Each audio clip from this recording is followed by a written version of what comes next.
আলহামদুলিল্লাহ রব্বিল আলামিন ওয়াসসালাতু ওয়াসসালামু আলা সাইয়্যিদিল আমবিয়া ওয়াল মুরসালিন আম্মা বাদ। পাঠ্যপুস্তক সংশোধনের যে একচেটিয়া কমিটি ছিল সেই কমিটির আজকে বাতিল ঘোষণা করা হয়েছে, এজন্য আমরা আলহামদুলিল্লাহ পড়ছি।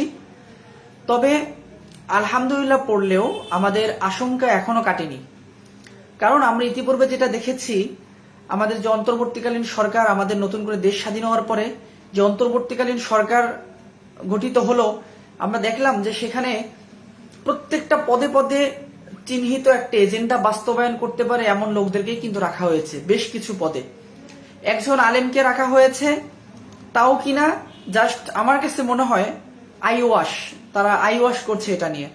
কারণ একটা জিনিস চিন্তা করুন, ধর্ম মন্ত্রণালয়ে তো একজন আলেম থাকবেই বা একজন ধর্মীয় ব্যক্তিত্ব থাকবে, এটা খুবই স্বাভাবিক। কিন্তু ধর্ম মন্ত্রণালয়ের আন্ডারে সেই মিনিস্ট্রি থেকে কতটুকুই বা ইসলামের জন্য বা কতটুকুই বা জাতির জন্য ইসলাম পৌঁছে দেওয়ার কাজ করা যায়?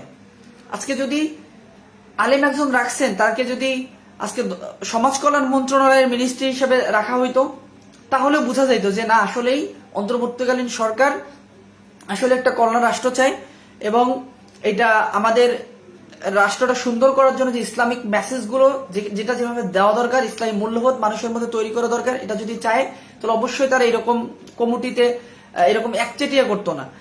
যার বহির প্রকাশ কিন্তু আবার এই পাঠ্যপুস্তক সংশোধনের যে কমিটি গঠন করা হয়েছে, এটাতে কিন্তু স্পষ্ট হয়েছে যে তারা একটা একচেটিয়া কমিটি গঠন করেছে, যারা আবার ওই চিহ্নিত মানুষগুলো যারা কিনে এন্টি ইসলাম, কিংবা আমরা আরেকটু যদি বলি যারা কিনা একটা কঠোরপন্থী সেকুলার বিশ্বাসী সেকুলারপন্থী লোক, এমন লোকদেরকে তারা দিয়ে একটা কমিটি গঠন করলো। যাক, এই কমিটি গঠন করছে এবং এই একচেটিয়া কমিটির বিলুপ্তি করা হয়েছে, কিন্তু বিলুপ্তি করা হলেই কি আমরা শান্তির ঢেকুর তুলতে পারবো? কোনো অপশন আছে? নাই। কারণ এমনও হতে পারে তারা এই কমিটি গঠন করেছে, মানে বাতিল করেছে, ঠিক আছে, আবার নতুন কমিটি গঠন করবে, কিন্তু এমন একজন আলেমকে আনা রাখা হবে যাকে বোবা বানানো হবে, যাকে বদির বানানো হবে, তার কোনো কথা শোনা হবে না, তাকে সাইড করে রাখা হবে, সে অত হয়তো বা আশপাশ অতটা বুঝে উঠতে পারবে না, তারা তাদের মতো করে আবার সেই সিলেবাস পাঠ্যপুস্তক প্রণয়ন করবে। এজন্য আমরা বলছি, আমি ডিসক্রিপশনে লিখে দিয়েছি, এরকম 10 জন তরুণ যারা আলেম এবং অনেকে আছে এখানে 10 জনের মধ্যে দায়ী, যারা জেনারেল ব্যাকগ্রাউন্ডের, তো যেরকমই হোক আমরা চাই এই কমিটিতে যোগ্য মানুষরা আসুক, যাদের দ্বারা আসলে জাতি উপকৃত হবে, বাংলাদেশের মানুষ যাদেরকে ট্রাস্ট করে এবং যারা প্রকৃতপক্ষে যোগ্য।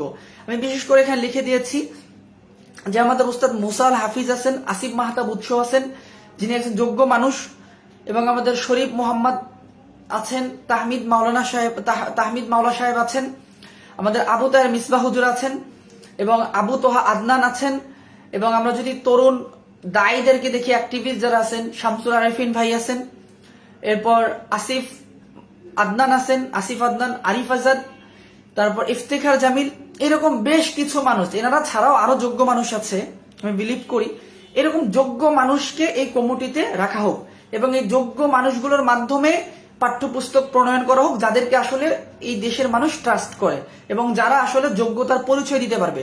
এরকম একচেটিয়া কমিটি করে যারা ইসলামের ইও বুঝে না এবং ধর্মের ধও যারা বুঝে না, পরিপূর্ণ একটা কঠোরবাদী সেকুলারপন্থী লোকদেরকে দ্বারা একটা কমিটি গঠন করা হলো এবং তাদের প্রণয়নকৃত বই কিনা আবার আমাদের ধর্মপ্রাণ মুসলমানের বাচ্চারা পড়বে, এটা আসলেই কতটুকু যৌক্তিক?